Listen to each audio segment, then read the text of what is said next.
हरे कृष्णा। आज है 20 फरवरी 2022।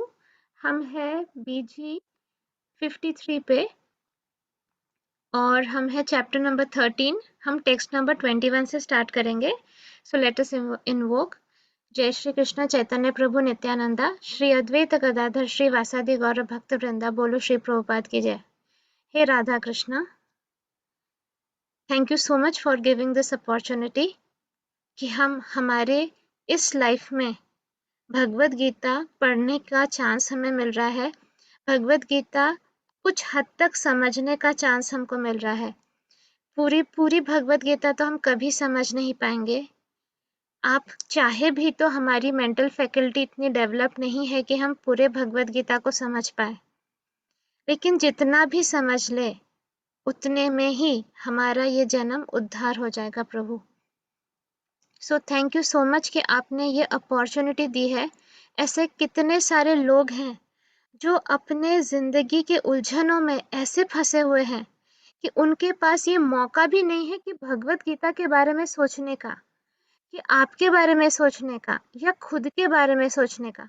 वो अपनी जिंदगी में ही उलझे हुए हैं, परेशान है, बस सर्वाइवल के लिए जिए जा रहे हैं। तो हम तो बहुत लकी हैं प्रभु कि हमें ये इतना हाई लेवल का नॉलेज आपने प्रोवाइड किया, और उसको भी आप हमें कितना सिंप्लीफाई करके समझाते हैं। आज तक बड़े बड़े लोग, इंटेलिजेंट लोग भगवत गीता समझ नहीं पाए, लेकिन आपने हमको कितने प्यार से समझा दिया कि पोथी पढ़ी पढ़ी जग मुआ, पंडित भया न कोई, ढाई आखर प्रेम के पढ़े सो पंडित होए। आपने हमको प्रेम समझाया। आपने समझाया कि चाहे कितने भी स्क्रिप्चर्स हो, मेन एम है आपसे प्रेम करना, आपके प्रेम को समझना। प्रेम ही आधार है इस यूनिवर्स का। So thank you so much प्रभु कि आपने हमें इस लायक समझा, कि आपने मुझे एज अ चैनल चूज किया कि मेरे मुंह से भगवत गीता का डिस्क्रिप्शन निकले, एक्सप्लेनेशन निकले। आप जानते हैं मेरा कोई क्वालिफिकेशन नहीं है, मैं इस लायक भी नहीं हूँ कि मैं भगवत गीता समझा सकूं। ये सिर्फ आपका करुणा है। और बाकी जो लोग सुन रहे हैं, शायद वो भी क्वालिफाइड नहीं है कि वो आपके बारे में सुने, लेकिन ये भी आपकी करुणा है कि आपने सिर्फ इतना देखा कि एक इंसान में सिर्फ एक इच्छा जागृत हुई आपके बारे में जानने की, और आपने पूरा किताब उन्हें दे दिया। सो जितना भी आपको हम थैंक यू बोले उतना कम है, और आपकी कृपा से ही हम भगवत गीता समझ सकते हैं। कोई स्कॉलर, कोई पंडित हमें नहीं समझा सकता भगवत गीता जब तक आप ना चाहे, और जब तक हमारे हृदय में प्रेम ना हो, भक्ति ना हो, वैसे भी भगवत गीता समझ में आएगा नहीं। तो थैंक यू कि आपने हमारे दिल में वो प्रेम को जगाया, वो भक्ति और श्रद्धा को जगाया, कि हम अटेम्प्ट भी कर रहे हैं भगवत गीता समझने के लिए। तो हम लोग स्टार्ट करते हैं। ये काफी इम्पोर्टेंट वर्स है। देखो भगवत गीता, ऐसे आप किसी से बोलो ना, तो कोई भगवत गीता की बुक शुरू तो कर दे, खत्म नहीं कर पाता है, क्योंकि इतना हेवी नॉलेज है ना कि लोग बोर हो जाते हैं। लेकिन अगर हम इसको इंटरेस्टिंग वे से समझे और लाइफ में यूज करें, तो आप में से कितने लोगों ने बोला है कि आप लोग डेस्परेटली वेट करते हो कि मैं ऑडियो कब सेंड करूं भगवत गीता का। तो इसको इंटरेस्टिंग वे से समझना बहुत ज्यादा जरूरी है। तो आज का जो वर्स है, इसको भी हम इंटरेस्टिंग वे से समझने की कोशिश करते हैं। ठीक है, तो फिर हमें ये बर्डन नहीं फील होगा, ये भारी नहीं लगेगा, एकदम हल्का हो जाओ। देखो मैं खुद ही लोड नहीं ले पाती हूँ, तो मैं आपको कैसे लोड दूंगी। मेरा काम रहता है कि बस जो इम्पोर्टेंट है वो चीज समझ में आ जाए। सारी चीजें समझे ऐसा कभी एम मत रखिए। जो इम्पोर्टेंट है वो भी समझ गया और उसको हम इम्प्लीमेंट अगर कर दिया हमने लाइफ में, तो ये इनकारनेशन तो हमारा सक्सेसफुल हो गया। ठीक है, so let's start. So text number 21, chapter number 13। Nature is said to be the cause of all material activities and effects. whereas the living entity is the cause of the various sufferings and enjoyments in this world. The different manifestations of body and senses among the living entities are due to material nature. There are 84 lakhs different species of life, and these varieties are the creation of the material nature. They arise from the different sensual pleasures of the living entity, who thus desire to live in this body or that. When he is put into different bodies, he enjoys different kinds of happiness and distress. तो यहाँ पे ये बोला जा रहा है कि जो नेचर है, जो हमारी प्रकृति है, नेचर, वही रीजन है कि इतने सारे डिफरेंट मटेरियलिस्टिक एक्टिविटीज हो रहा है और इसके इफेक्ट हो रहा है. नेचर नहीं रहता तो ये मटेरियलिस्टिक एक्टिविटीज नहीं होती, और लिविंग एंटिटी ही रीजन है सफरिंग्स और एंजॉयमेंट का इस वर्ल्ड में. मतलब अगर ये बॉडी नहीं रहती तो ना सफरिंग रहता ना एंजॉयमेंट रहता. इस बात को अच्छी तरह समझ लो. एंजॉय करने के लिए या सफर करने के लिए एक बॉडी की जरूरत होती है, ठीक है. उसके बिना ना हम सफर कर सकते हैं ना हम एंजॉय कर सकते हैं. तो ये जो 84 लाख स्पीशीज है, जो 84 लाख बोला जाता है यूनिट या व्हाटएवर, वो है क्योंकि वैरायटी. अरे भगवान ने भी बोला सिर्फ एक ही बॉडी बना दे तो सब बोर हो जाते ना, कि एक चूहे की बॉडी आपके पास अवेलेबल है. देखो आपके पास कितनी वैरायटी ऑफ बॉडी. आप चूहे की बॉडी ले सकते हो, आप एक चींटी की बॉडी ले सकते हो, आप एक भालू की बॉडी ले सकते हो, या आप ह्यूमन बॉडी ले सकते हो. आपको एंजॉय करना है ना, तो भगवान ने पूरा कैटलॉग खोल दिया आपके सामने. लो कौन सी बॉडी चाहिए लो. अब आपके डिजायर और आपके कर्मा के हिसाब से आपको बॉडी मिलती है. चलो ह्यूमन बॉडी पे आते हैं. फिलहाल तो हम सब लोग ह्यूमन है, राइट. ह्यूमन बॉडी पे आते हैं. तो आपके सामने कैटलॉग खुला हुआ है, आपको दिख रहा है ओ माधुरी दीक्षित की बॉडी, वाओ. नीचे लिखा है कार्मिक पॉइंट्स, 50,000 कार्मिक पॉइंट. आपने देखा आपकी पिगी बैंक में हार्डली 10,000 कार्मिक पॉइंट्स है. ओके, अरे ये तो महंगा पड़ जा रहा है. अब नेक्स्ट पेज पे गए. ओके मायावती की बॉडी. ओके मायावती की बॉडी 5,000 कार्मिक पॉइंट में अवेलेबल है. आपने सोचा रुको थोड़ा और बेटर ऑप्शन देख लेते हैं, हो सकता है थोड़ा सा और 10,000 में मुझे मेरे पसंद का मिल जाए. ऐसे करते करते आपको ये आपकी वाली बॉडी मिली, ठीक है. उसमें नीचे डिस्क्लेमर विस्क्लेमर है, पूरा डिटेल्स लिखा है कि दिखने में अच्छी होगी, दिमाग कम होगा, या ऐसा होगा कि एक टांग रहेगी या एक हाथ रहेगा या एक आंख रहेगी या एक कान से कम सुनाई देगा. ऐसे different different permutations and combinations वाली है. अब आपका यहाँ पे आपका कर्मा दिख रहा है, 10,000 है मेरे पास मेरे पिगी बैंक में, तो 10,000 में मुझे ये वैरायटी ऑफ ऑप्शन मिलेगा. अब आप उस पेज में चले गए जहाँ पे 10,000 कार्मिक पॉइंट्स की रिक्वायरमेंट है. तो ये हो गया आपका कर्मा. अब वो 10,000 में आपके डिफरेंट डिफरेंट बॉडीज और डिफरेंट डिफरेंट कॉम्बिनेशंस है कि अच्छा फिर आपने देखा ओके रुको रुको कि ओके मैं माँ जरूर बनूंगी क्योंकि मेरा कार्मिक पॉइंट्स कम है, लेकिन मुझे भयंकर बच्चे मिलेंगे. इतने भयंकर बच्चे मिलेंगे कि आधी जिंदगी मेरी उन्हीं के पीछे निकल जाएगी. या अच्छा मेरी शादी का कर्म है नहीं, ओके अगर मैं एक एड ऑन पैकेज लगाती हूँ, थोड़ा सा कार्मिक पॉइंट इधर से अगर मैं कॉम्प्रोमाइज कर दूं तो शादी जरूर होगी बट खतरनाक सास मिलेगी, या भयंकर हस्बैंड मिलेगा, या बहुत ही बुरा दिखने वाला या कैरेक्टरलेस हस्बैंड मिलेगा. तो ये सब करते करते finally you zero down to one particular body. अब आपको एक बॉडी मिल गई है along with a set of आपका स्टोरी. इसके साथ स्टोरी भी आई है ना, तो वो कैसी होती है स्टोरी हम वो आगे समझना. ओके अब तक यू आर ओके, आप लोग सब समझ रहे हो. हाँ बोल के भी कोई फायदा नहीं, मुझे थोड़ी सुनाई देगा, लेकिन बोल सकते हो हाँ. चलिए हम आगे बढ़ते हैं. सो when he is put into different bodies, he enjoys different kinds of happiness and distress.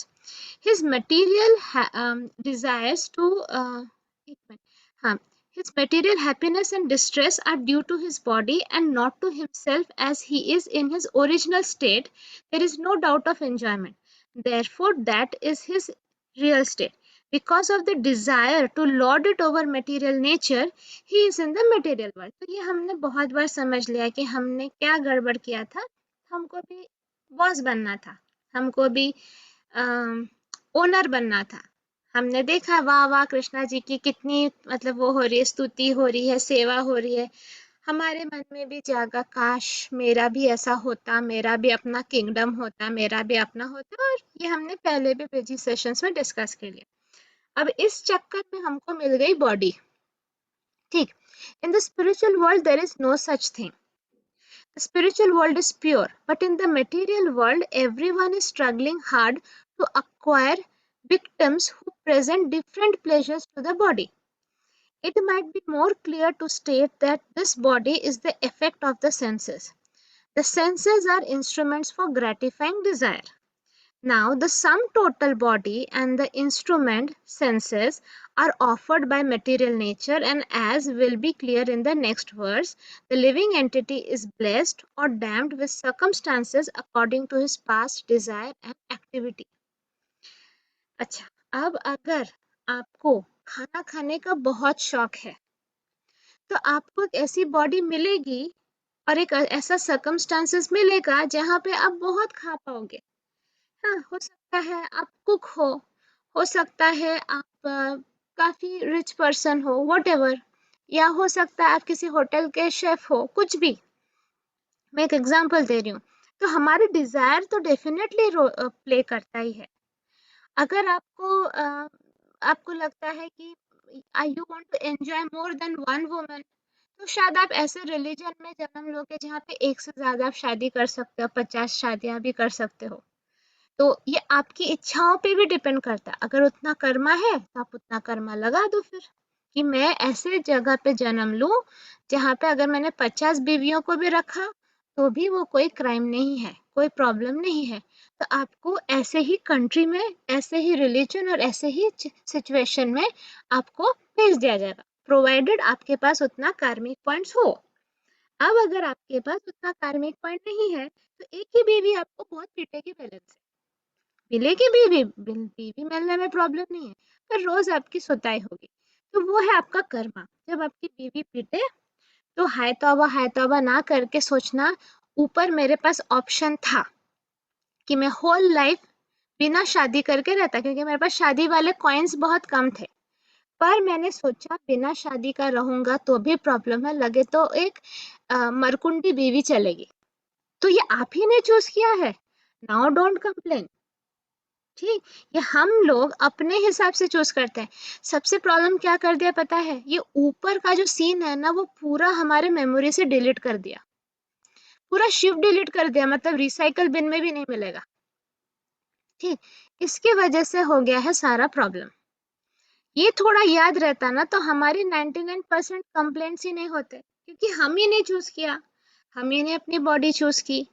अब जब आपने अपनी बॉडी चूज की तो मिरर के सामने खड़े होकर मेरी नाक अच्छी नहीं है, मेरी आंख अच्छी नहीं है, मेरे बाल अच्छे नहीं है करके कोई फायदा नहीं है, क्योंकि इतना ही पॉइंट था भैया, इसमें इतने ही बाल मिलते हैं। बाल अगर उतना कर्मा नहीं था तो कुछ साल बाद गंजा होना ये लिखा हुआ है। हाँ, क्या कर सकते हैं। अब किसी किसी को देखो, अब इतने घने बाल हैं पर शक्ल सूरत उतनी अच्छी नहीं, बेचारे के पास उतना ही कर्मा था कि यही वाला परम्यूटेशन कॉम्बिनेशन वाला बॉडी ले। तो आप लोग समझ रहे हो कि कंप्लेन करना, दुखी होने का कोई रीजन ही नहीं है। आप अपने आप से खुश नहीं हो तो you can do nothing about it, because इतने में इतना ही मिलता है भैया। ये बार बार याद करो अपने आप को, बार बार याद कराओ कि यही था पॉसिबल। तो अब क्यों परेशान हो। अगर आप अपने हस्बैंड से खुश नहीं हो, अगर आप अपनी वाइफ से खुश नहीं हो, अगर आप अपने बॉस से खुश नहीं हो, तो इतने में इतना मिलता है। नहीं था ना कर्मा तो क्या करते, तो मैं 1000 बार बोल चुकी हूँ। पर इतने बार बोलने के बाद भी 90% लोग दुखी रह रहे हैं, हमारे ग्रुप के भी। फिर क्या हो रहा है, ये जो मैं बीजी सेशंस बना रही हूँ ये आपके एक कान से तो घुस रहा है, फिर वो जा कहाँ रहा है, जरा ट्रैक करिए, कहाँ जा रहा है वो, क्यों नहीं इम्प्लीमेंटेशन कर पा रहे। अगर इसके बाद एक सेकंड के लिए भी दुखी हो तो खुद पे झापड़ मारो, बोलो किसने कहा था नालायकी करने के लिए, किसने कहा था कर्मा ना बनाने के लिए। जब इतने बार पिछले जन्म में बोला गया स्पिरिचुअलिटी करो, अच्छे काम करो, तो मैंने सिर्फ टीवी क्यों देखा, अपने आप का कान मरोड़ो और बोलो कि ये मेरा ही कर्म है। ठीक, तो फिर हम आगे बढ़ते हैं। 1 मिनट में पानी पी लूं।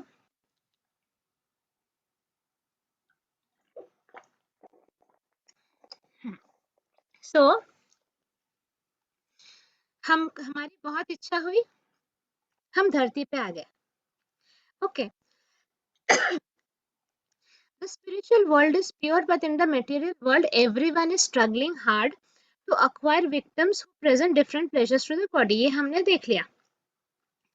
The senses are instruments for gratifying desire। हमारे senses क्या है? हमारी इच्छाओं की पूर्ति के साधन है। देखो, आपको खाने का मन है तो आपका जीभ आपको हेल्प करेगा टेस्ट फील करने के लिए। तो वो क्या है? हमारे सेंसेस। जो हमारी डिजायर है खाना खाने की, अच्छा खाना खाने की, हमारी जीभ ने उसको एंजॉय किया। Correct? So now the sum total body and instrument senses are offered by material nature, and as will be clear in the next verse। ये हमने पढ़ लिया था। So according to one's desire and activities, material nature places one in various residential quarters। ये समझ में आ रहा है? रेसिडेंशियल क्वार्टर मतलब हमारी लाइफ की सिचुएशन में हमें प्लेस किया जाता है हमारी इच्छाओं के हिसाब से एंड एक्टिविटीज।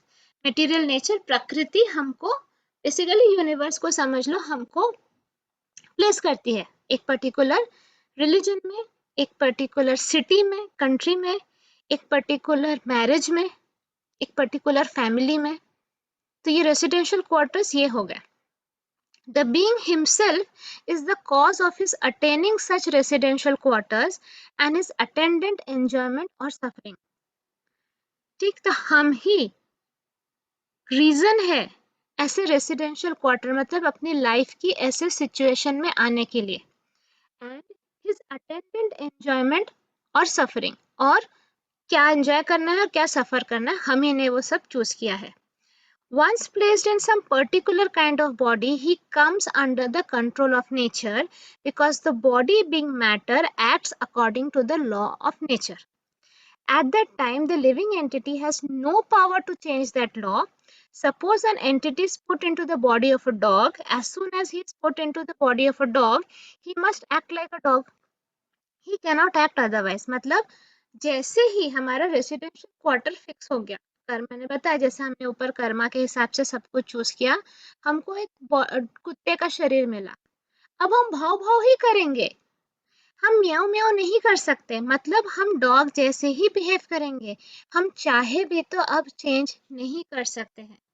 ठीक, ये समझ लो बात को। It's very very important. तो हम जो इतना कंप्लेन कर रहे हैं, is it justified? As soon as he is put into the body of a dog, he must act like a dog। He cannot act otherwise। And if the living entity is put into the body of a hog, hog मतलब pig, then he is forced to eat stool and act like a hog। pig मतलब सुअर, सुअर तो गंदी चीजें खाता है, क्योंकि उसको सुअर की बॉडी मिली है, आप उसको पनीर नहीं खिला सकते हो, उसको पोटी ही अच्छी लगेगी खाने के लिए, क्योंकि वो हॉग है। Similarly, if the living entity is put into the body of a demigod, he must act according to his body। This is the law of nature। मैं आपको स्टोरी बताती हूँ, मैंने बचपन में पढ़ी थी। उस स्टोरी का नाम था स्वभावो दुर्तिक्रमः। संस्कृत का वो था, मुझे याद है।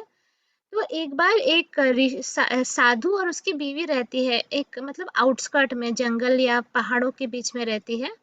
उनको बच्चा नहीं रहता, तो वो बीवी साधु को बोलती है कि आप तो इतने पावरफुल हो, आज तक तो हम बच्चा नहीं पैदा करे, मुझे बच्चा चाहिए, मुझे कहीं से भी बच्चा लाके दो बस। अब साधु परेशान हो जाता है, तो साधु जाता है, वो सोचता है पहाड़ों पे जाके देखता हूँ, जो पहला मुझे मिल जाएगा मैं उसी को ह्यूमन बच्चा बना दूंगा। तो वो देखता है छोटी सी चूहिया, चूहिया इधर उधर जंप कर रही है पहाड़ पे, तो वो चूहिया को पकड़ लेता है और चूहिया को वो एक छोटी बेबी बना देता है, मतलब लड़की बना देता है छोटा सा। वो अपनी बीवी को लाके देता है, ये लो ये तुम्हारी बच्ची है आज से। तो उसकी बीवी बहुत खुश हो जाती है। तो फिर वो उसको पालन पोषण करते हैं अच्छी तरह, फिर वो बच्ची बड़ी हो जाती है। अब बात आती है कि उसकी शादी कराई जाए। तो वो साधु कहता है कि चलो हम हर एक से पूछते हैं तुम्हें किससे शादी करनी है। पहले ह्यूमन बीइंग से ट्राई किया जाता है, तो वो किसी भी ह्यूमन बीइंग को पसंद नहीं करती। वो लड़की बोलती नहीं पसंद मुझे, ये भी नहीं पसंद, वो भी नहीं पसंद। सबके लिए एक एक्सक्यूज देती, नहीं इसका ये प्रॉब्लम, इसका वो प्रॉब्लम है।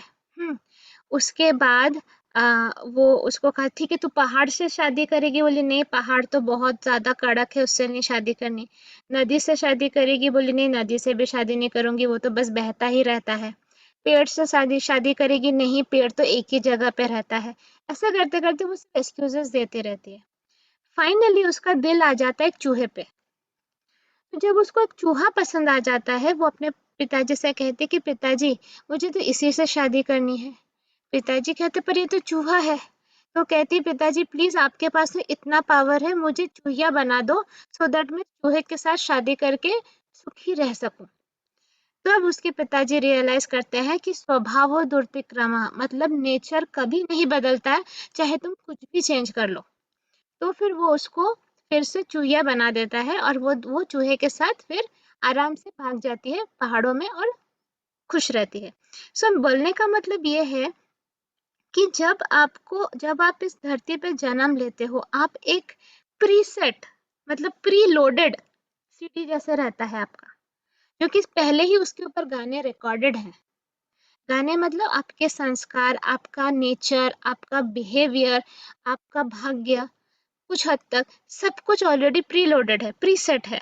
हाँ, वो लेकर आप आते हो, वो बदलना मुश्किल है। क्योंकि जैसे बोला डॉग डॉग ही रहेगा। एक पिग को आप चाहे कितना भी कुछ करो, आप उसको कितनी भी टेस्टी खाना वो दिलाओ, उसको वो पॉटी पसंद है, वो पॉटी ही खाएगा। This is what happens. तो ये लॉ ऑफ नेचर है, इसको आप बदल नहीं सकते। But in all circumstances the super soul is within the individual soul. That is explained in the Vedas as follows. The Supreme Lord is so kind upon the living entity that he always accompanies the individual soul and in all circumstances is present as the super soul और परमात्मा। पर कृष्ण भगवान सब में है, तो वो हर एक के बॉडी के अंदर है, उनके मन में है, और वो एज सुपर सोल प्रेजेंट रहता है, मतलब परमात्मा के रूप में प्रेजेंट रहता है। ठीक है, हम लोग नेक्स्ट उस पे जाते हैं, वर्स पे। Text number 22। The living entity in material nature thus follows the ways of life, enjoying the three modes of nature. This is due to his association with that material nature. Thus, he meets with good and evil amongst various species. This verse is very important for an understanding of how the living entities transmigrate from one body to another. It is explained in the second chapter that the living entity is transmigrating from one body to another just as one changes dress. This change of dress is due to his attachment to material existence. As long as he is captivated by this false manifestation, he has to continue transmigrating from one body to another. Due to his desire to lord it over material nature, he is put into such undesirable circumstances. Under the influence of material desire, the entity is born sometimes as demigod, sometimes as a man, sometimes as a beast, a bird, a worm, as an aquatic, as a saintly man, as a bug. This is going on, and in all cases, the living entity thinks himself to be the master of his circumstances, yet he is under the influence of material nature. तो यहाँ पे बोल रहे हैं कि basically आत्मा एक शरीर से दूसरे शरीर में ट्रांस माइग्रेट करती रहती है, मतलब घूमते रहती है। तो उसके हिसाब से ही वो बिहेव करती रहती है। तो कभी वो डेमीगॉड भी बन सकती है, तो कभी वो एक कीड़ा भी बन सकती है। वो डिपेंड करता है उसके कर्मों के ऊपर। लेकिन जब जब वो जो भी बनती है, उसको लगता है कि वो मास्टर है अपने सर्कमस्टांसेस, मतलब अपनी परिस्थिति का वो मास्टर है। पर ऐसा तो है नहीं, ये सिर्फ माया का इन्फ्लुएंस है। माया आपको ऐसा फील करा देगी, अभी भी फील कराती है ना माया। जरा देखो अपने आप को, आप अपने आप को कैसे आइडेंटिफाई करते हो? ये मेरा घर है, मैं फलाना, मैं मिसेस दिस एंड दिस, या मैं मिस या मिस्टर दिस एंड दिस हूँ। ये मेरा डेजिग्नेशन है। मैं सीईओ हूँ, या मैं एचआर हूँ, या मैं फलाना हूँ, या मैं हाउसवाइफ हूँ। ये मेरे बच्चे हैं, ये मेरा घर है, ये मेरी गाड़ी है। सो एक्चुअली मेरा कुछ भी है क्या? है क्या कुछ भी? होता तो हमेशा रहता ना। मृत्यु के वक्त छीन क्यों लिया जाता ये? कितने बेवकूफ है हम। और इन चक्करों में कितना ज्यादा अनवांटेड दुख हमने अपने लिए पाल के रखा है। कितना अनवांटेड दुख। जब जब हम ऐसा सोचते हैं कि हम डूअर हैं, हम ओनर है, हमें लगता है कि हम कुछ बदल सकते हैं, तब तक हमें दुख होता है। आपके लाइफ में कोई चीज हो नहीं रही, सपोज आप किसी से प्यार करते हो, वो इंसान आपको प्यार नहीं करता इन रिटर्न। आप उसका प्यार पाने के लिए कितनी कोशिशें करते हो, हर कोशिश करते हो, लास्ट में हताश होके बैठ जाते हो। क्यों? क्योंकि आपको लगता है शायद आपकी कोशिशों से आपको मिल जाएगा कुछ।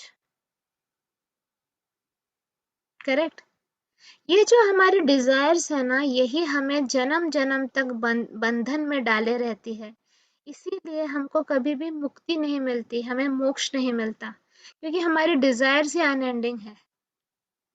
अगर हम इस अंडरस्टैंडिंग को अपने मन में लाए कि अगर मेरा कर्मा होगा तो मुझे मिलेगा, अगर ये मेरे लिए सही होगा मुझे मिलेगा। फाइनली सब तो कार्मिक अकाउंट्स हैं। अगर मिल भी गया तो क्या क्या उसके साथ लड़ाई नहीं होगी? क्या उसके साथ मुझे कभी दुख नहीं होगा? दुख तो तभी होगा। दुख अभी भी हो रहा है, दुख तभी भी होगा। हो सकता है ज्यादा दुख हो। तो अपने लाइफ में आपको जितना मिल रहा है, बी हैप्पी। आज के समय में आज का दिन बेस्ट है बोलो। हमें नहीं पता कल क्या होगा। मैं अपनी लाइफ को जब एनालाइज करती हूँ, तो जब मैं पहले जब मैं अबरडीन में थी, मुझे अबरडीन अच्छा नहीं लगता था बिल्कुल। वहाँ बहुत ठंड होती थी, सिर्फ हवा चलती थी ठंडी ठंडी, और एकदम डल एनवायरनमेंट, धूप कम निकलती थी, और वो बर्फ में जॉब करो, वही घर आके काम करो।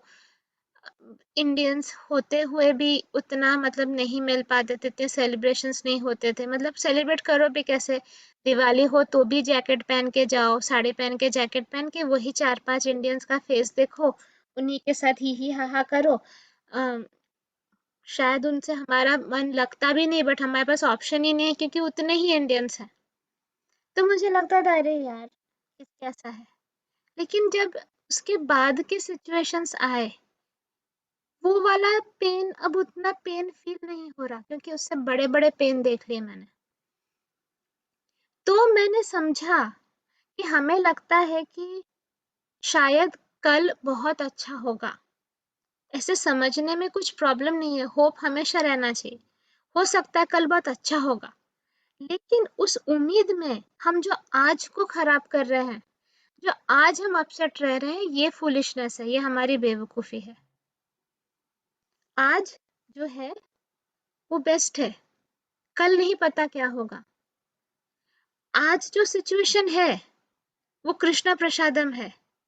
सो दुखी मत हो। जितना मिला है बस इतना याद रखो कि मेरे कर्मा के हिसाब से, कैटलॉग के हिसाब से यही प्रोडक्ट मिलना था मुझे। What is that product? आपका रेसिडेंशियल क्वार्टर। मतलब जो आपके आपकी जो सिचुएशन है, जिस सिचुएशन में आप हो, ये आज के टाइम पे this is the best you could have. अब कल को बदलना है तो क्या करना पड़ेगा? कर्मा बनाना पड़ेगा। कर्मा कहाँ से शुरू होता है बनना? हमारे थॉट से। तो अगर हम कंटिन्यूसली कंप्लेन करें, कंटिन्यूसली दुखी रहे, हम कंटिन्यूसली सिचुएशन को रिजेक्ट करें, ये सोचकर कि काश ये बेटर सिचुएशन आ जाए, तो हम कैसा कर्मा बना रहे हैं? नेगेटिव कर्मा। तो क्या हमारा कल अच्छा हो सकता है? हो सकता है क्या? सोच के देखो, एकदम सिंपल मैथमेटिक्स है। कर्मा कैसे बनता है? Through our thoughts, words and action. ये 3 चीजों से कर्मा बनता है।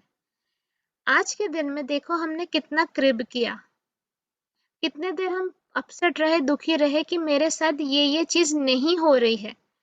शायद कोई जॉब चाहिए किसी को, उसे जॉब नहीं मिल रहा है। शायद वो कोई अपने लवर के साथ यूनाइट होना चाहता है, उसको लवर नहीं मिल रहा। शायद किसी की हेल्थ खराब है, वो हेल्दी नहीं हो पा रहा है तो इसलिए दुखी है। तो ये जब हम इन चीजों में रहते हैं, हम कंटिन्यूसली डिस्ट्रेस वाला थॉट एमिट करते हैं। हमारे तरफ से जो एक डिस्ट्रेस वाली वाइब्रेशन निकल रही है, मतलब नॉन हैप्पी वाइब्रेशन निकल रही है, वो कहाँ ऐड हो रही है जाके? वो sum total sadness of the universe में ऐड हो रही है। ये मैं पहले समझा चुकी हूँ ना। सम टोटल हैप्पीनेस रहता है, मतलब आप सोचो दो मटके हैं, एकदम सिंपल लैंग्वेज में हमारे यूनिवर्स में दो मटके हैं, ठीक। एक में गुडनेस ऐड हो रहा है, पॉजिटिविटी गुडनेस, और एक में नेगेटिविटी दुख, ये सब ऐड हो रहा है। जितने भी साधु संत हैं, जितने भी हायर बींग्स हैं, सनत कुमार जी हैं, वो कोशिश कर रहे हैं इस अर्थ को एक अच्छा प्लेस बनाने के लिए। तो वो जो दुख है उसको कम करने की कोशिश कर रहे हैं, स्पिरिचुअलिटी करके, जो भी वो अपने तरफ से जो भी स्पिरिचुअल प्रैक्टिसेस करके, जैसे हम लोग एसबीसी थ्रू करने की कोशिश कर रहे हैं, सम टोटल सैडनेस को, दुख को, पाप को कम करने की कोशिश कर रहे हैं हम, ठीक है, एसबीसी के थ्रू। तो ऐसे हर एक सेक्टर में, सिर्फ हम तो नहीं है, ऐसे ऐसे बहुत सारे ग्रुप्स, स्पिरिचुअल ग्रुप्स हैं जो कोशिश कर रहे हैं। तो जब, और जो नेगेटिव है, जो इवल है, वो क्या कोशिश कर रहा है? वो सम टोटल सैडनेस को बढ़ाने की कोशिश कर रहा है। टोटल सैडनेस, टोटल दुख, टोटल पाप को बढ़ाने की कोशिश कर रहा है। तो दो ग्रुप है, तो हम किस ग्रुप को हेल्प कर रहे हैं जब हम दुखी होते हैं? जो ग्रुप दुख को बढ़ाने की कोशिश कर रहा है, हम उसके मटके में डाल रहे हैं अपने कॉइन्स। तो हमारा कल का भाग्य कैसा होगा? As per the universal law, जो हम देते हैं वही हमें मिलता है। तो हम यूनिवर्स को क्या दे रहे हैं? दुख ना। हम सैडनेस एमिट कर रहे हैं ना, हमारी वाइब्रेशंस कैसी है? दुख वाली है। तो हम यूनिवर्स को दुख दे रहे हैं, और वो यूनिवर्स उसको मल्टीप्लाई करके देती है। तो हमारे भाग्य में कल और ज्यादा दुख है। समझा? तो दुखी होना ऑप्शन है क्या? नहीं है। तो क्या करना है आज के आज? क्या क्या समझना है आज के आज? क्या अफर्म करना है आज के आज कि मेरी जो आज की सिचुएशन है वो बेस्ट पॉसिबिलिटी है। मेरे रेसिडेंशियल क्वार्टर मेरे कर्मों के हिसाब से ऑलरेडी फिक्स हो गया था। कुछ चीज़ों को मैं बदल सकती हूँ, कुछ चीज़ों को मैं बदल नहीं सकती हूँ। जैसे मैं अभी ह्यूमन बीइंग से कुत्ता नहीं बन सकती, ठीक, मुझे ह्यूमन बीइंग का ही अभी कंप्लीट करना पड़ेगा इनकारनेशन। तो ये मैं बदल नहीं सकती। मैं अपने माँ बाप को बदल नहीं सकती। मैं आज फीमेल हूँ, मैं मेल नहीं हो सकती। मैं वो ऑपरेशन की बात नहीं कर रही हूँ जो आजकल जेंडर्स ऑपरेशन करके चेंज कर देते हैं, मैं उसकी बात नहीं कर रही। मैं नॉर्मल लोगों की बात कर रही हूँ कि हम कुछ चीजें बदल नहीं सकते, लेकिन हम क्या बदल सकते हैं?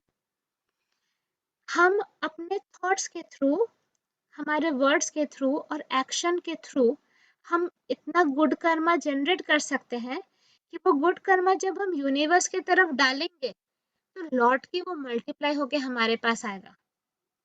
तो सबसे पहले पहला स्टेप क्या है? सबसे पहला स्टेप है एक्सेप्टेंस। एक्सेप्ट कर लो अपनी सिचुएशन को कि भाई अब ये है तो है, अभी ऐसा ही है। अब इसको हमको पहले फर्स्ट चीज एक्सेप्ट करना है, नहीं तो हम कंटिन्यूसली कंप्लेन करते रहेंगे।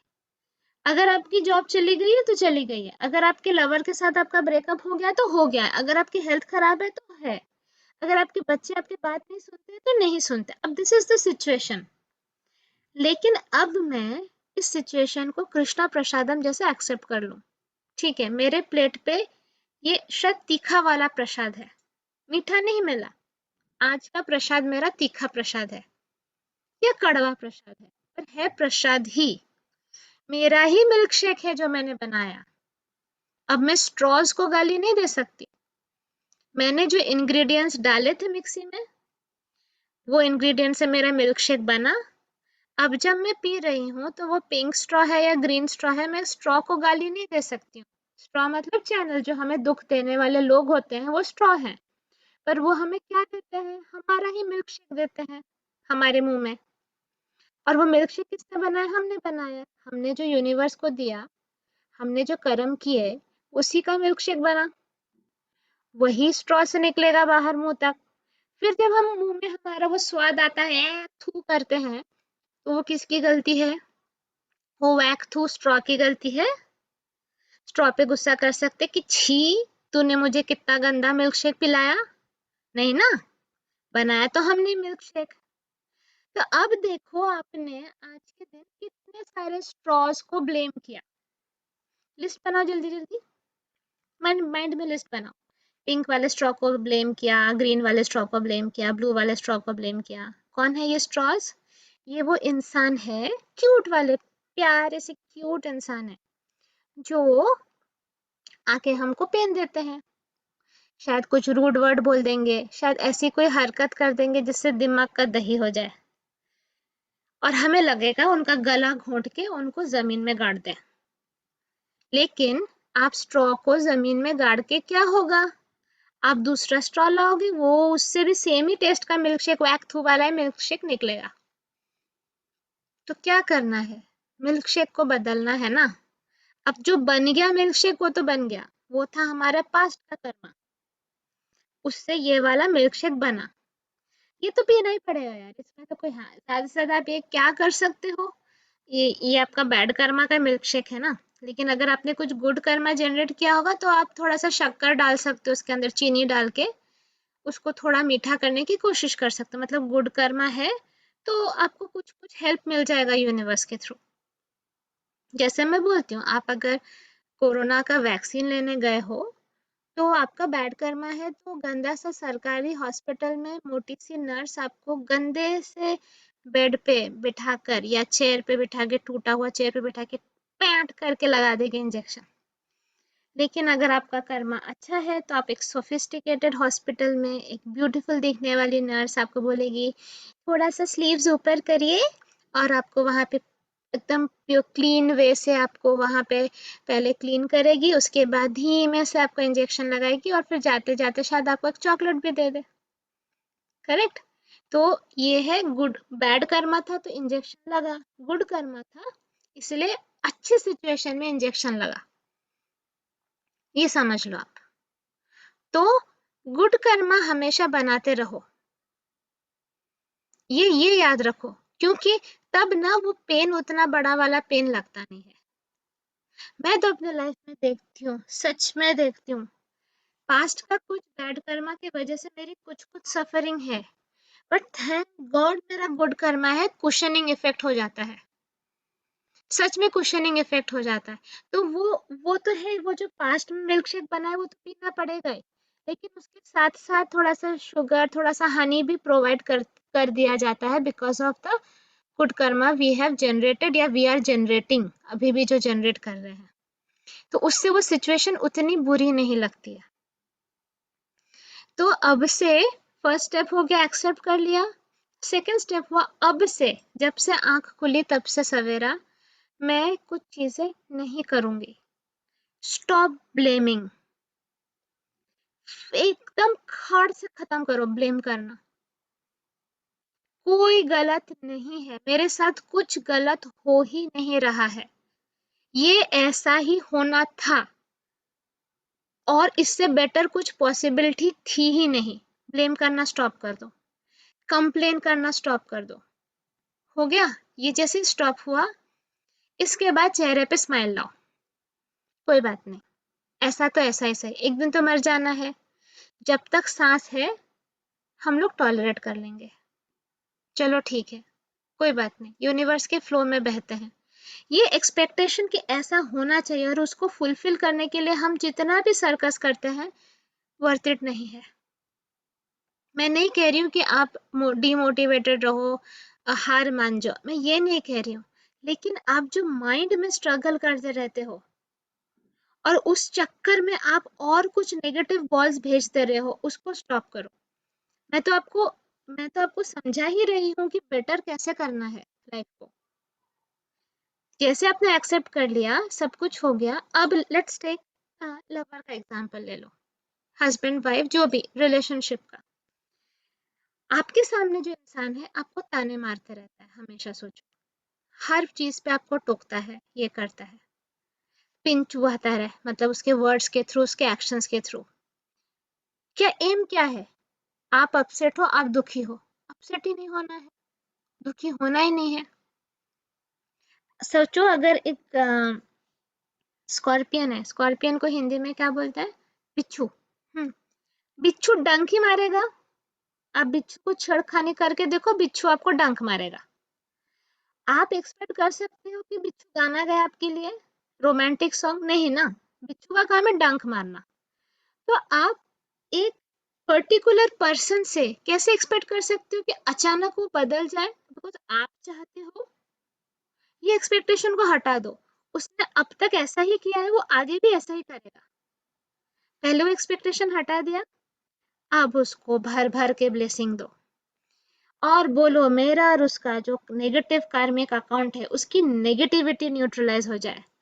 भाई तेरा अच्छा हो, तेरा सिर्फ अच्छा हो, तुझे खुशियां मिले, खुशियां मिले, खुशियां मिले, तेरा अच्छा हो, तू कृष्णा भक्त बन जाए, तू डिविनिटी के साथ कनेक्टेड हो जाए, तुझे लाइफ में बहुत खुशियां मिले। और मुझे माफ कर दो, मैंने पास्ट में जितना भी तुमको हर्ट किया हो आपके, और जिसके वजह से आपको चैनल बनना पड़ा, मैं आपके चैनल रूपी व्यवहार के लिए आपको क्षमा करती हूँ और क्षमा मांगती हूँ। मैं नालायक नहीं होती तो आप बैड चैनल नहीं बनते, मैं लायक होती तो आप गुड चैनल बनते। तो ये मेरी ही गलती है जिसके वजह से आपको भी बैड चैनल बन के आना पड़ा, तो मैं आपसे क्षमा मांगती हूँ। So sorry, I am so sorry करके ये दिमाग में आपको बार बार बार बार बार बार बार बार repeated, and I love you, I love you बोलते रहो मन में, आई लव यू।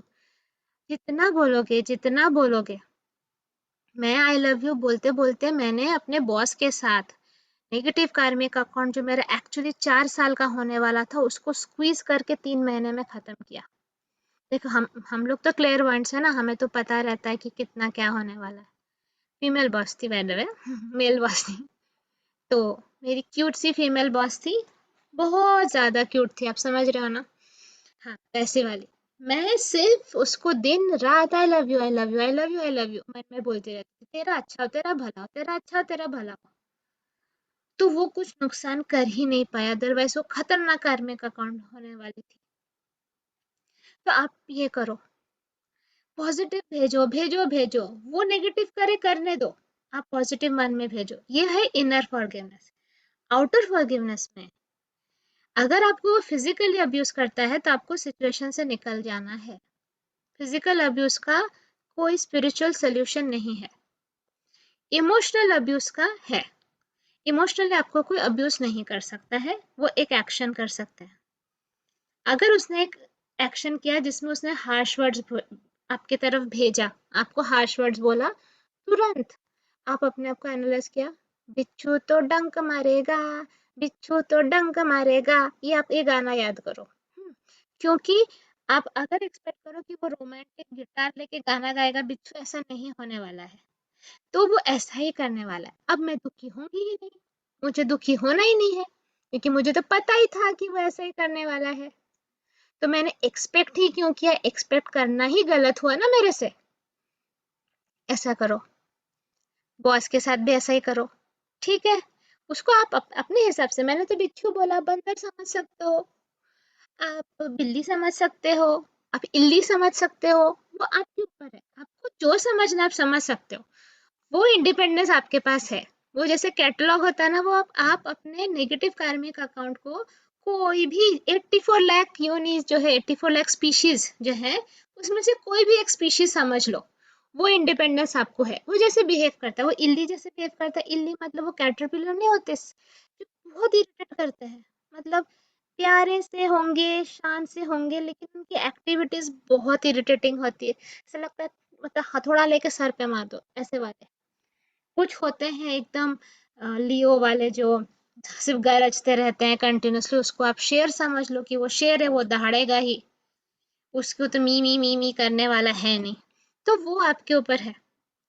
ये करके आप अपने दिमाग को शांत कर लो, एक्सपेक्टेशन हटा दो और कर्मा बनाओ कि जैसे कि आपका ये नेगेटिव कार्मिक अकाउंट में से नेगेटिविटी खत्म हो। ठीक है, इतना कर्मा बना जो कि हम एसबीसी के थ्रू बना रहे हैं। लेकिन आप भी बहुत महान हो। आप करोगे 5 माला चैंटिंग और एक्सपेक्ट करोगे मेरा फटाफट क्यों नहीं इम्प्रूवमेंट आ रहा लाइफ में। आप ये समझो कि आप 5 माला चैंटिंग कर रहे हो और हर एक प्रैक्टिस को एक ही बार कर रहे हो, उसमें से मैं सिर्फ 5% डोनेट कर रही हूँ रिलेशनशिप में, तो कितना सा जाएगा चुन्नू सा। वो चुन्नू सा कर्मा कितना टाइम लगेगा खत्म होने में। आपको एक बाल्टी ऑफ नेगेटिव वो नेगेटिविटी खत्म करनी है कार्मिक अकाउंट में, तो आपको एफर्ट ज्यादा लेना नहीं है। और अगर आप इस स्वार्थ के साथ करोगे कि मेरा नेगेटिव कार्मिक अकाउंट का नेगेटिविटी खत्म हो जाए तो भी प्रॉब्लम है। आपको निस्वार्थ भाव से करना है। बेसिकली आपको इस पर्सन के लिए अंदर लव फील होना चाहिए। बेचारा, हाँ बिच्छू है तो भी बेचारा, बंदर है तो भी बेचारा, कितना क्यूट है बेचारे। बेचारे को नेगेटिव चैनल बनना पड़ा, उसके पास इतना कर्मा ही नहीं था। उसके कैटलॉग में यही था कि थोड़ा नेगेटिव या बहुत ज्यादा नेगेटिव, अच्छा वाला तो ऑप्शन ही नहीं था। तो बेचारे ने उस हिसाब से चूज किया कि मैं थोड़ा नेगेटिव चैनल बनूंगा या बहुत बड़ा वाला नेगेटिव चैनल बनूंगा। आप सोचो ना, जैसे आप बने हो उस बेचारे के पास भी ऑप्शन था क्या? वो जानबूझ के ऐसा हुआ क्या? नहीं ना। तो आपको दया आनी चाहिए कि ना उस पे। बेचारा सोचो जब बैठा होगा वो और अपने पॉकेट में उसने देखा पिगी बैंक में है, हाय दैया -10,000 कार्मिक पॉइंट्स माइनस में। फिर उसके सामने ब्लैक कलर का कैटलॉग बुक आया होगा। ठीक है, तुम एक इतने इरिटेटिंग इंसान बनोगे कि तुम जिनसे मिलोगे उसको दर्द ही दोगे। ये ऑप्शन चाहिए, उसने बोला नहीं कुछ बेटर ऑप्शन दो।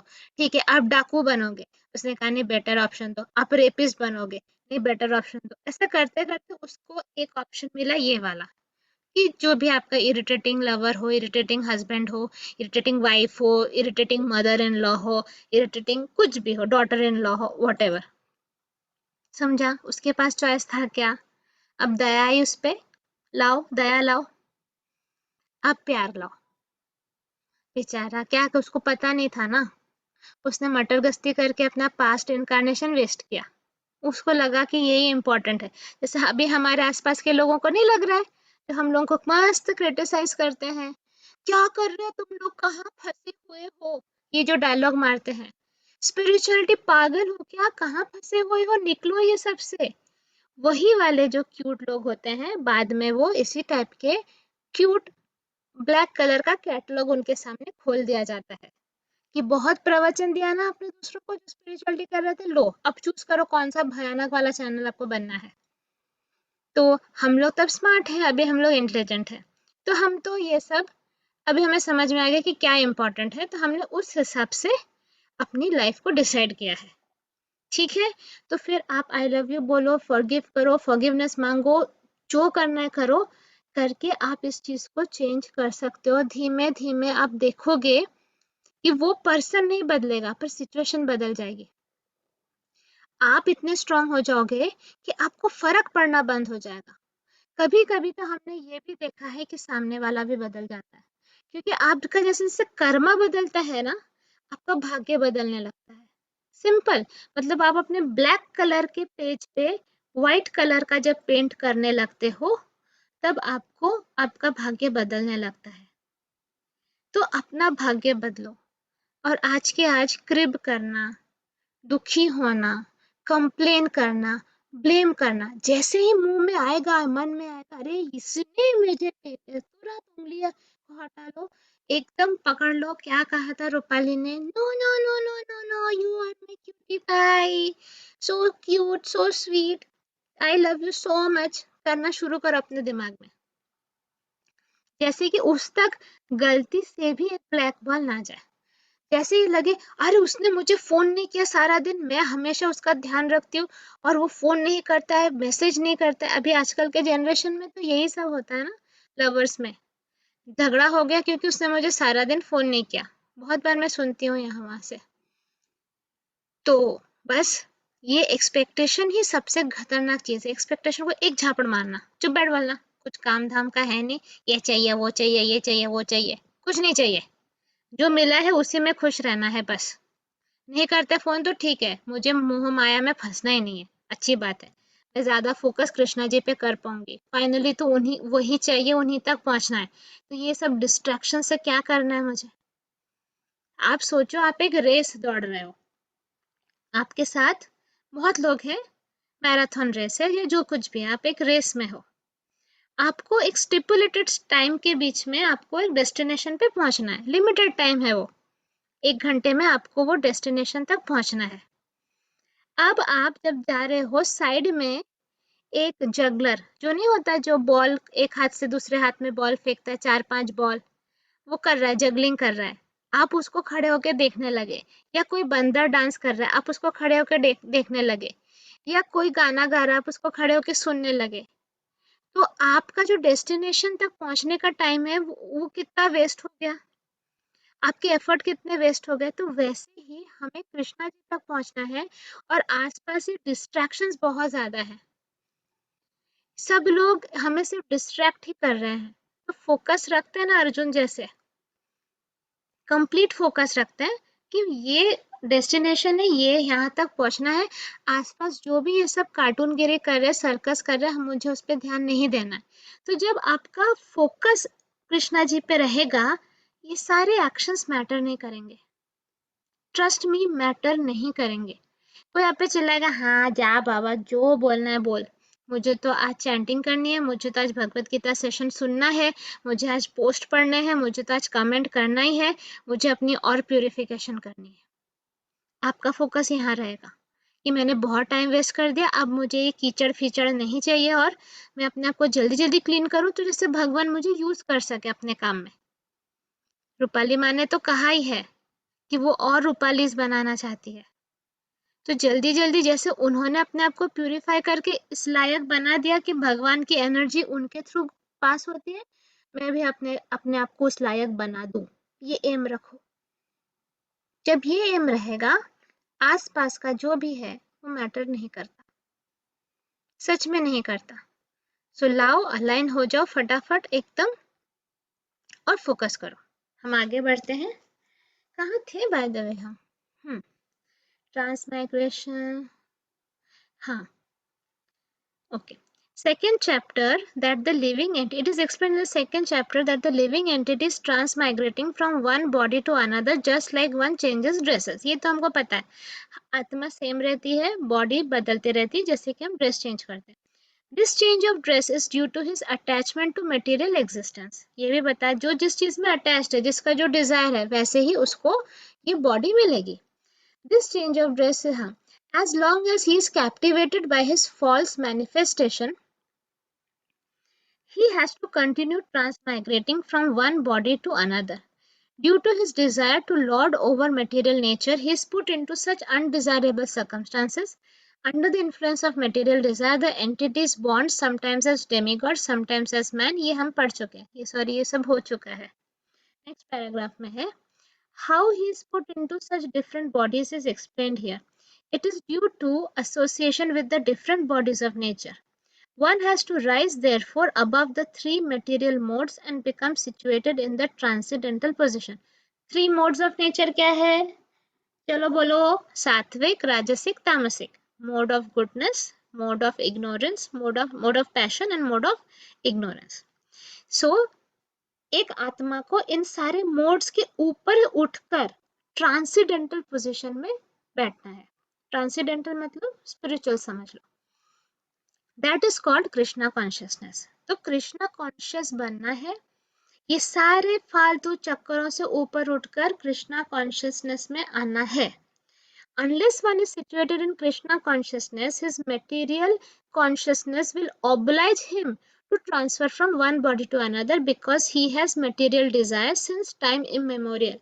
तो हमेशा से जो material desires रहे, क्या होता है, कृष्णा कॉन्शियसनेस एक ऐसा वेडी साइड है ना, वो हमारे अंदर के सारे वेड्स को खत्म कर देता है। तो कोई डिजायर ही नहीं बचेगा, क्योंकि आपकी इतनी सुताई होगी कि आपके मन में और कोई इच्छा बचेगी ही नहीं। सॉरी मैं मजाक कर रही हूँ, डरो मत, ऐसा नहीं है। एक्चुअली क्या है, कृष्णा कॉन्शियसनेस में आपका लोअर टेस्ट से हायर टेस्ट में कन्वर्शन हो जाता है।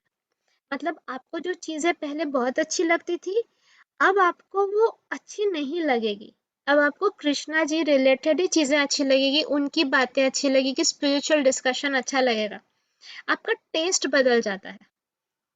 ठीक है, वैसे तो देखो, अगर हम प्रॉपरली सीख लेते हैं तो हमारी सुताई होती नहीं है, लेकिन हम जो जिद्दी दाग होते हैं उसको रगड़ा जाता है ना ज्यादा, तो हमारे कुछ कुछ जिद्दी दाग हैं आत्मा पे, उसके लिए हमारी सुताई होती है, मतलब धोबी पछाड़ करके हमको पिटाया जाता है सो दैट वो जिद्दी दाग निकले।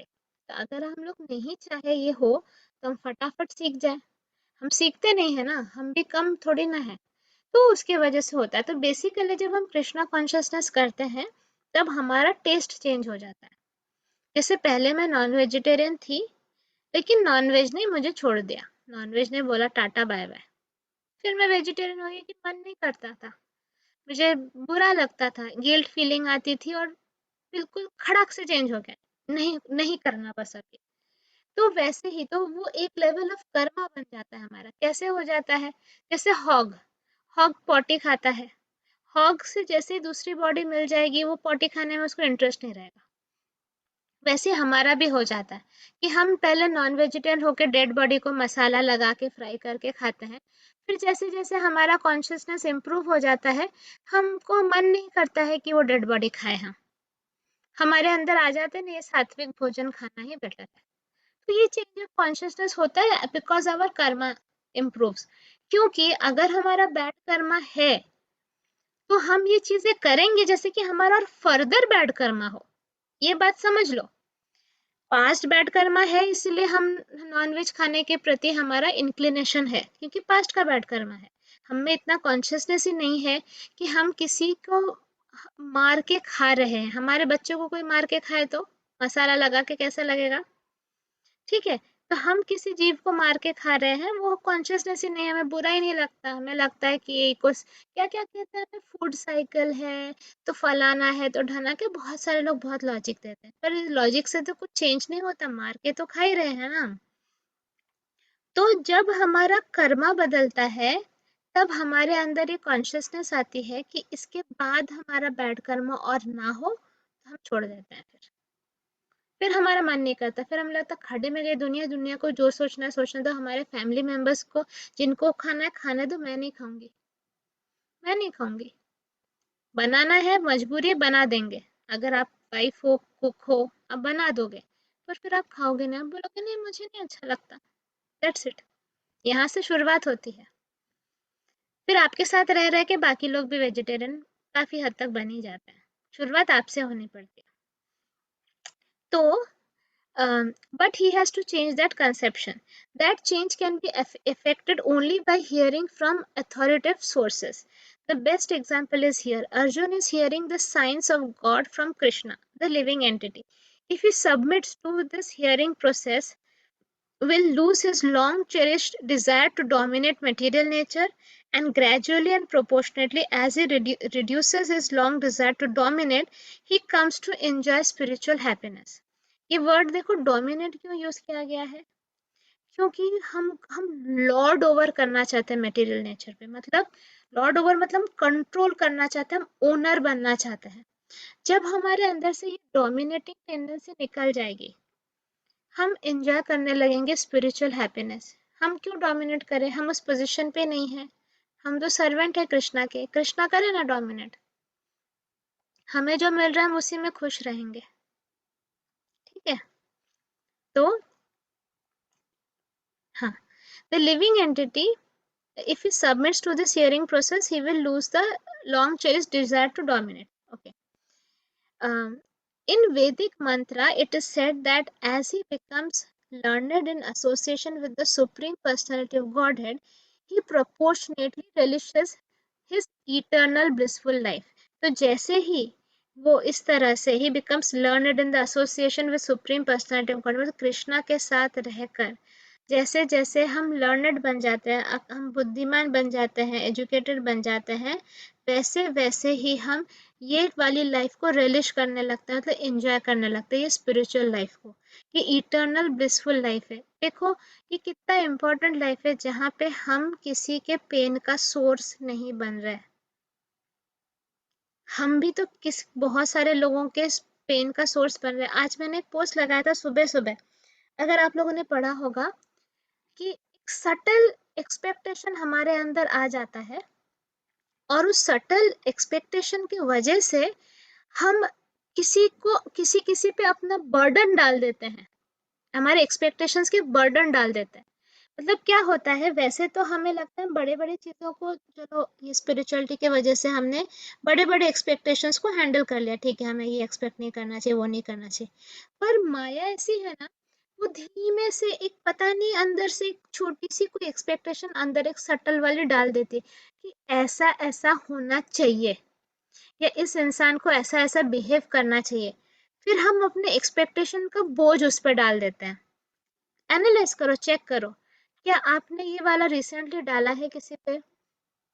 सिंपल ही एक्सपेक्टेशन होगा कि तुम मुझे याद क्यों नहीं करती हो, तुम मेरे मैसेज का रिप्लाई नहीं करती, तुम मुझे फोन नहीं करती हो, या तुम मुझे ज्यादा टाइम नहीं देती हो, या तुम अपने फैमिली के बारे में सोचती रहती हो, या तुम कुछ भी ऐसा, कुछ भी एक एक्सपेक्टेशन सटल वाला जो कि हार्मलेस लगता है, और इसमें क्या है, थोड़ा सा मुझे कॉल कर लिया तो इट्स हार्मलेस, लेकिन हम ये बर्डन डाल रहे हैं सामने वाले पे,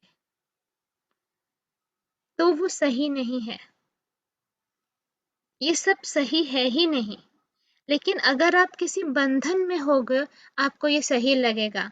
आप अगर एक रिलेशनशिप के टैग में होगे, जैसे हस्बैंड वाइफ, तो हस्बैंड को लगेगा वाइफ को ये करना ही चाहिए, वाइफ को लगेगा हस्बैंड को ये करना ही चाहिए। ये टैग बहुत खतरनाक है, ये मेटेरियलिस्टिक एनर्जी का टैग है, भयंकर चीज है ये, सोच कर देखो। अगर आपका ये सब टैग नहीं रहेगा, आपके एक्सपेक्टेशन नहीं रहेगा, आप पड़ोसी से एक्सपेक्ट करते हो कि रोज वो आपको मैसेज करे या आपका हाल पता पूछे, आप अपने हस्बैंड से एक्सपेक्ट करते हो, आप अपने वाइफ से एक्सपेक्ट करते हो, और अगर वो आपके एक्सपेक्टेशंस को फुलफिल ना करे, आपको बुरा लग जाता है, तो आप डाल रहे हो ना अपने एक्सपेक्टेशंस का बर्डन उन पे। तो ये ध्यान से समझो कि हम सिर्फ एक टैग के वजह से किस हक से हक जताते हैं, ये हक किसने दिया है हमें? हम जो सामने वाले पे हक जता रहे हैं कि तुमको ऐसा करना चाहिए, ये हक किसने दिया हमें? वो टैग ने? इज इट रियली, मतलब जस्टिफाइड? आप सोचकर देखो, इज इट जस्टिफाइड? कहीं भगवान ने लिखा है कि तुम किसी से भी कुछ एक्सपेक्ट कर सकते हो? अब तक तो आपने भगवत गीता का 3/4 पढ़ लिया, कहीं पे कृष्ण भगवान ने कहा अर्जुन से तुम इससे एक्सपेक्ट करो, तुम उससे एक्सपेक्ट करो, तुम फलाने से एक्सपेक्ट करो, तुम ढनाके से एक्सपेक्ट करो, कहीं बोला है? तो किस हक से हम एक्सपेक्ट करते हैं? तो अपने आप को हिलाओ और बोलो कि नहीं डालूंगी मैं ये बर्डन किसी के ऊपर। सामने वाले को करना रहेगा करेगा, नहीं करना रहेगा नहीं करेगा, मुझे जो करना है वो मैं करूंगी। अगर मुझे इससे खुशी मिलती है किसी का टेक केयर करके, तो मैं अपना नेचर चेंज नहीं करूंगी। लेकिन जस्ट बिकॉज मैं केयरिंग हूँ तो सामने वाला भी केयरिंग रहे, ये एक्सपेक्टेशन मेरा नहीं रहेगा। अगर हम ये फॉलो करते हैं, हमको ही शांति मिलती है। ये हम सामने वाले के लिए नहीं कर रहे, हम ये अपने लिए कर रहे हैं, हमको ही शांति मिलती है। हम ही ये सब कचड़े से पछड़े से निकल जाते हैं, हम ही शांत हो जाते हैं कि ठीक है ना, कोई बात नहीं। अदरवाइज हमारे मन में कंटिन्यूसली टेप रिकॉर्डर चलता रहता है। ठीक है, तो उस टेप रिकॉर्डर को अगर बंद करना है, एक्सपेक्टेशन बंद कर दो। कर्मा है तुम्हारा झक मार के मिलेगा, गारंटेड। कर्मा नहीं है तो कितना भी चिड़ चिड़ चिड़ चिड़ चिड़ करो, कुछ होने वाला नहीं है। Don't waste your time, karma बनाओ।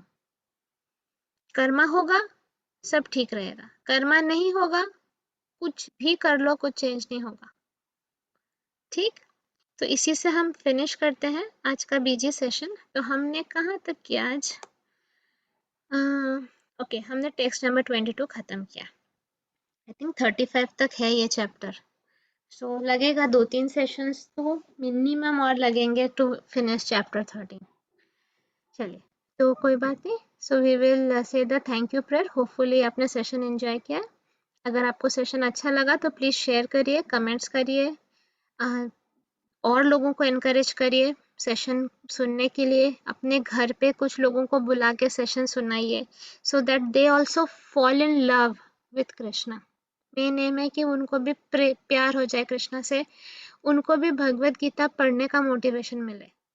एटलीस्ट उन्हें समझ में तो आएगा। जो मोटी बुक को सिर्फ हम भगवान के पास रख देते हैं और कोर्ट में सिर्फ हाथ रखकर शपथ लेने का काम में आता है, वो इससे बहुत ज्यादा डिजर्व करता है भगवत गीता। ओके, तो भगवत गीता के प्रति भी इंटरेस्ट मतलब लाने की कोशिश ये हम सबको करना है, हम सब मिलकर ही कर सकते हैं।